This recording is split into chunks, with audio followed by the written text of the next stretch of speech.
Hello everyone. Today, I will be showing you another item from my collection.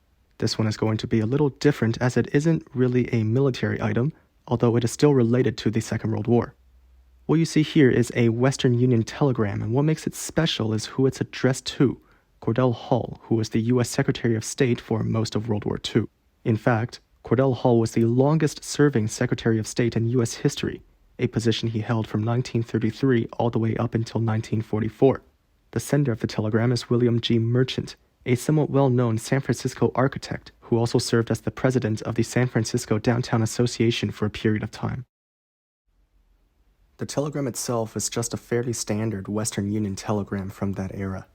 On the bottom left corner, we can see the address of the San Francisco Downtown Association where it was charged to, and on the right side, written in red, we can see that as of September 14, 1943, no answer was received.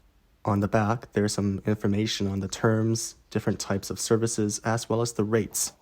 Nothing unique to this particular telegram. If you would like to read this in detail, you can go ahead and pause the video now before we return to the front and take a look at the message.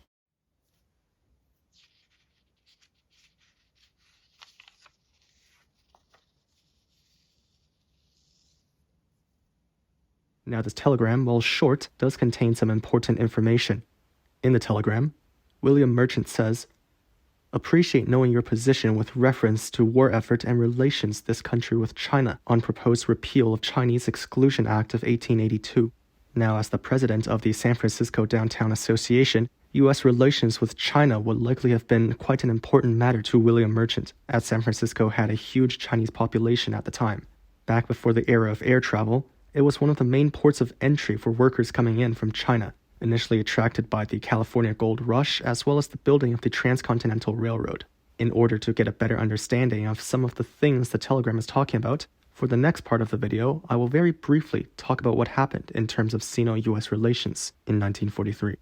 Following the Japanese attack on Pearl Harbor in December of 1941, the US joined China in its fight against Japan, a war which the Chinese had already been fighting for over 4 years.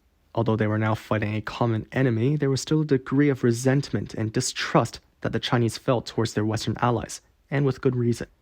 For a good part of the last century, Western powers have been trying to expand their control and influence into China, often forcibly through the use of their superior military and technology. In China, this period would be known as the Century of Humiliation. During this period, the Chinese government had been forced to sign a number of unequal treaties with Western nations, with extremely one-sided terms, all in favor of the West. Over the years, this resulted in a great deal of resentment towards the West, and violence against Westerners wasn't an uncommon occurrence during that period. In response to this, Western nations often sent more troops to guard their interests, in a way adding more fuel to the fire. After declaring war on Japan, it was recognized that something had to be done in order to improve relations with China and to prevent it from potentially backing out of the war. Discussions were held between the US and Great Britain in 1942 on the possibility of modifying some of the acts and agreements related to China. The US Secretary of State, Cordell Hull, suggested a number of terms that should be included in a new treaty. These were eventually used to create the Sino-American Treaty for the relinquishment of extraterritorial rights in China. On January 11, 1943, this new treaty was signed by Cordell Hull and the Chinese ambassador, Wei Daoming, in Washington, D.C., coming into effect on May 20, 1943.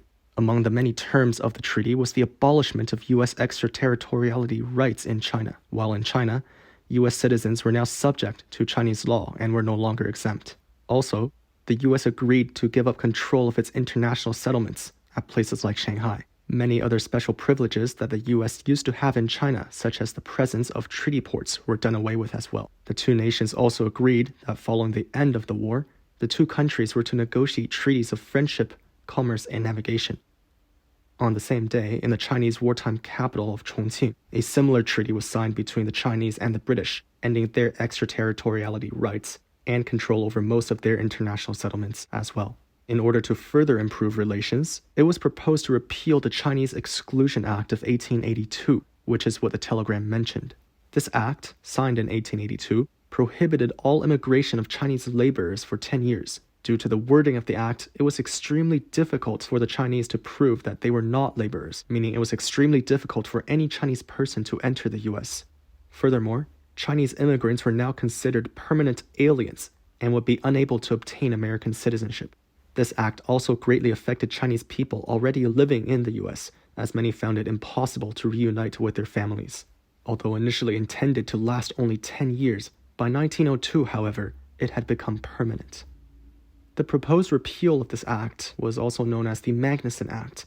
When the telegram was sent on September 3, 1943, the act had just been proposed and had not yet been passed. The date that the telegram was sent is also interesting because the 78th Congress was scheduled to convene again in less than 2 weeks, on September 13, 1943, after a break. During Congress, this act was passed and was signed on December 17, 1943, finally allowing Chinese immigration into the US once again, as well as allowing some of the Chinese people already in the country to obtain citizenships. The improvement of relations was also a huge morale boost for those in China, with many viewing this as the end of the Century of Humiliation, or at least the beginning of the end. Thanks for watching the video, everyone. I do hope you enjoyed it and found it informative. While this isn't a militaria item, which is what I usually collect, it's still going to have a very important place in my collection due to its historical significance. So thanks again for watching, and I will see you all next time.